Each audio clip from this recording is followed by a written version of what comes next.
Please listen, everyone. What does writer and researcher Manik Fakir say about the SIR and a secret strategic plan of Election Commission of India government? অনুগ্রহ করে সকল সম্মানিত ব্যক্তিত্ব এবং বন্ধুরা শুনুন। লেখক এবং গবেষক মানিক ফকির এসআইআর এবং ভারত সরকারের নির্বাচন কমিশনের একটি গোপন কৌশলগত পরিকল্পনা নিয়ে কি বলছেন শুনুন দয়া করে সবাই এবং ভাবুন। মুসলমানরা যত বিপদে পড়ছে তার অনেক অনেক অনেক বেশি উদ্বাস্তুরা বিপদে পড়েছে। আজকের গতকালকের হিসাবে প্রথম রাউন্ডে ৩ কোটি মানুষ বেনাগরিক হওয়ার মধ্যে ২.৫ কোটির বেশি উদ্বাস্তু হিন্দু। ওই উদ্বাস্তু হিন্দুরা সুকান্তদের ছেড়ে কথা বলবে না।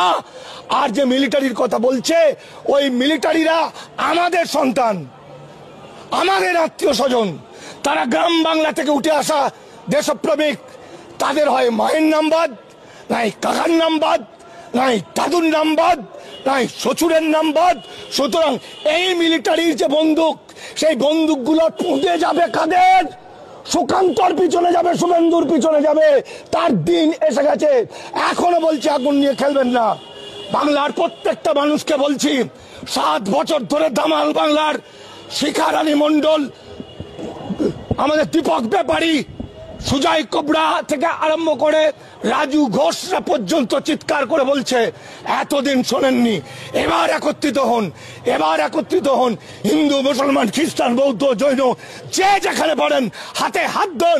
ভারত থেকে, বাংলা থেকে এসআইআর বন্ধ না করতে পারলে পুরো বাংলাকে ধ্বংস করে দেবে। বাংলার ৫, ৬, ৭ কোটিরও বেশি চিরকালের জন্য বেনাগরিক হয়ে যাবে। ইলেকশন কমিশন এখনো বলেনি কত কোটি মানুষকে বাদ দেবে। অন্যদিকে শুভেন্দু অধিকারী বলছে ১ কোটি রোহিঙ্গাকে বাদ দেওয়া হবে। শুভেন্দু অধিকারীর বাবা ওকে কানে কানে বলে দিয়েছে, বলে দে ১ কোটি। তার কারণ মোট ১ কোটি লোক নেই রোহিঙ্গা। রোহিঙ্গা আরাকান দেশ থেকে এসেছিল, তারাও বাঙালি। তাদেরও এনআরসিতে নাম বাদ গেছিল। ১২ লক্ষ রোহিঙ্গাকে আশ্রয় দিয়েছে বাংলাদেশ, মানবিক দেশ। আর আমাদের ভারতবর্ষে ৪০,০০০কে যেতে গিয়ে পাছা ফেটে গেছে নরেন্দ্র মোদীর। এছাড়া এমন মাল। ফলে ওসব বদমাইশিটা বন্ধ করে শুভেন্দু এখন কোথায় পালাবে রাস্তা খুঁজছে, প্লেনের টিকিট কেটে রাখছে। শুভেন্দু যে যেখানে কুমেন্দুরা আছে। আর প্রথম দেখুন ওইসব চ্যানেলগুলোকে ফাটিয়ে দেয়।